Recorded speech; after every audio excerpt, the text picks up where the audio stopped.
Le régime en place, au lieu de travailler pour la population, il est en train de s'attaquer à un individu, à la personne de Moïse Katumbi Chapwe. En tout cas, ils seront sanctionnés par la population. Un arbre qui porte les fruits, c'est ça l'arbre qu'on jette souvent les pierres.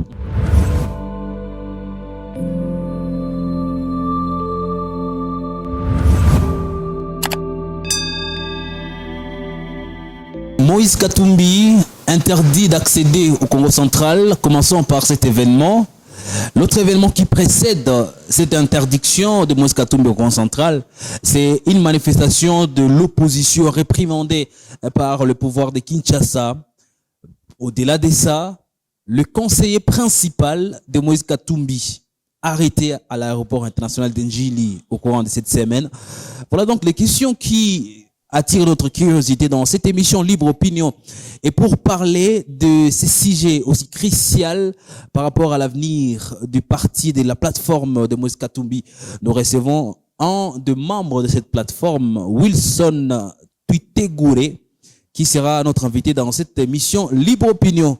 Monsieur Wilson, Maître Wilson, bonjour et bienvenue. Bonjour, messieurs les journalistes. Et bienvenue dans cette émission Libre Opinion. Pour commencer, comment vous analysez tous ces événements qui sont en train de défrayer la chronique aujourd'hui, qui tourne autour de Moïse Katumbi Chapwe? Commençons par la manifestation qui a été réprimandée.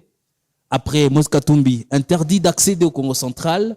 Le conseil de Moïse Katumbi qui aujourd'hui est aux arrêts. Comment vous analysez ça au sein de votre plateforme politique? Merci beaucoup, monsieur le journaliste, pour la question me posée.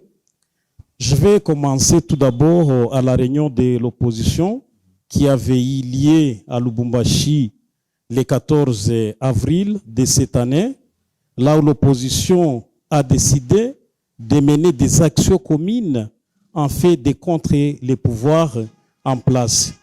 C'est pour cette raison qu'ils se sont décidés d'organiser une grande marche à Kinshasa en date du 13 mai de cette année.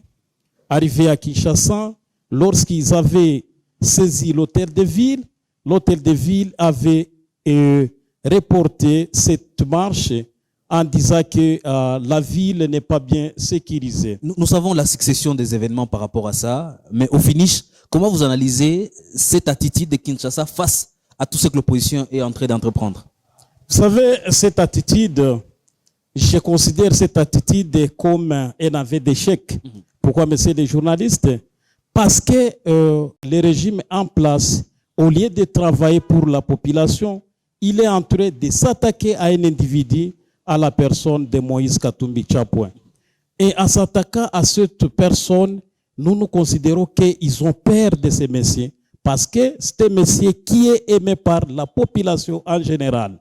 Et ils trouvent que si une fois ils entrent ensemble dans la course du moins aux élections de ce 20 décembre 2023, en tout cas, ils seront sanctionnés par la population.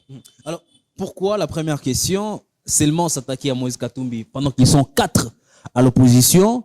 Et la deuxième question, vous allez répondre au même moment. Est-ce que peut-on parler que l'histoire de 2018 où Moïse Katumbi a été exclu des élections va encore se répéter aujourd'hui en 2023?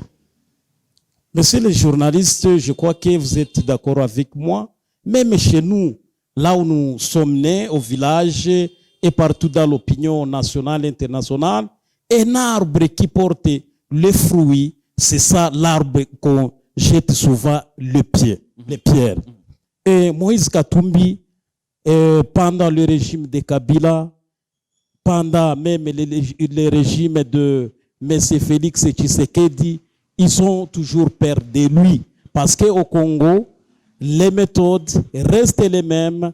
Parce qu'une personne qui travaille pour la population et une personne qui aime la population, souvent le pouvoir a l'envie de les contrer en fait que ces actions ne puissent être vues par tout le monde. C'est quoi la crainte que vous avez au sein de votre plateforme politique qui accompagne Moïse Katumbi? Non, nous, messieurs les journalistes, nous n'avons pas aucune crainte.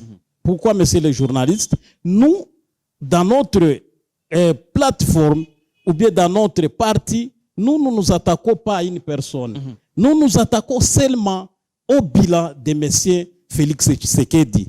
Parce que c'est le bilan que nous combattons, le bilan que nous considérons comme négatif, sur tous les plans. C'est pour cette raison, nous, dans notre parti, nous avons voulu à ce que nous puissions mener les actions en communion, afin que la population puisse vivre un jour, un moment différent de ces régimes qui ont dirigé ce pays. L'avant-dernière question dans cette émission Libre Opinion. Lorsque la loi Tchani est sortie, votre plateforme politique est montée au créneau pour dire que Moïse Katumbi est visé par cette loi. Aujourd'hui, les actions de Félix également, vous revenez pour dire que c'est vraiment intolérable et c'est une façon de violer la démocratie. Est-ce que vous ne trouvez pas que depuis que Félix est au pouvoir, vous êtes en train toujours de pleurnicher? Bon, au contraire, c'est le pouvoir en place qui pleurniche, non plus l'opposition. Parce que si vous souvent vous suivez des actualités, en commençant ici récemment, le ministre de l'Intérieur a parlé sur les événements qui émaillent la République démocratique du Congo en disant qu'ils sont en face à une opposition qui est très forte, qui a un moyen suffisant. Et ils s'attendaient que l'opposition sera faible économiquement, en fait qu'ils puissent les manier. C'est pour cette raison qu'ils ont peur. Il a dit même qu'ils ont peur de la communauté internationale parce que les bras de la communauté internationale et les yeux de la communauté internationale sont en train de suivre les événements de la RDC chaque jour. C'est pour cette raison qu'ils ont peur. Alors, messieurs les journalistes, notre démocratie est vraiment en échec. Pourquoi, messieurs les journalistes? Avec les événements qui se sont passés le 30 à Kinshasa, à l'aéroport international d'Njili, là où on a arrêté le conseil spécial de notre Chairman Moïse Katumbi Chapwe. Ce qui est grave, messieurs les journalistes, on l'a arrêté au pied d'avion. Or, l'aéroport international d'Njili a des points d'entrée. Pourquoi on n'avait pas arrêté au point d'entrée de l'aéroport? Pourquoi ils ont attendu que messieurs le conseil spécial Salomon Escadela puisse arriver au pied d'avion afin qu'on puisse qu'on l'arrête? Nous avons la crainte en ce qui concerne la fraude électorale. Parce que si vous faites des analyses, ici vous prenez des échantillons de cartes que la CENI a données, sont des cartes qui n'ont pas de durabilité. Parce que plusieurs personnes m'ont contacté disant que leurs cartes s'auto-effacent. Cela nous amène à croire que c'est une fraude en avant que la CENI a planifiée.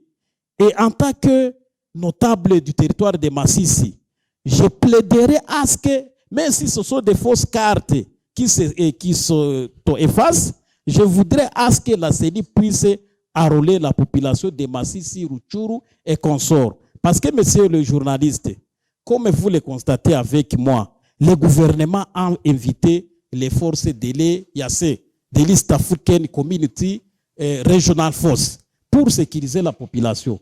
Et nous savons que tous, la force de l'EAC a été déployée. Maintenant, pourquoi le gouvernement ou la CENI ne veut pas enrôler la population?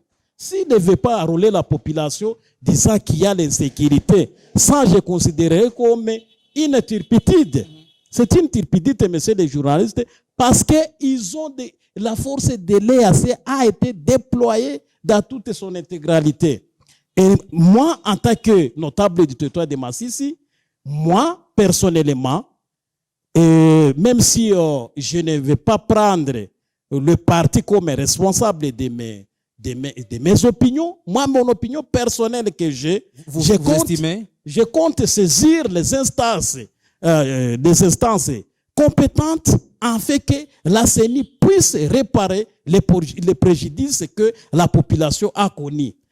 Parce que avec cette carte que vous présentez au poste de barrière, on est en train de nous tracasser à cause de cette carte, disant que la face n'est pas visible, les écritures ne sont pas visibles. En tout cas, moi, avec cette carte, nous allons saisir des instances habilitées en fait que la CENI puisse réparer les préjudices que nous sommes en train de rencontrer. Mesdames, Messieurs, pour une émission présentée à l'Est de la République démocratique du Congo, il est difficile de finir cette émission, en tout cas, sans évoquer la question des cartes d'électeurs qui cause encore problème dans les chefs des habitants du Nord Kivu. C'est par là qu'ils allons mettre un point final à cette émission Libre Opinion. Merci à vous de l'avoir suivi.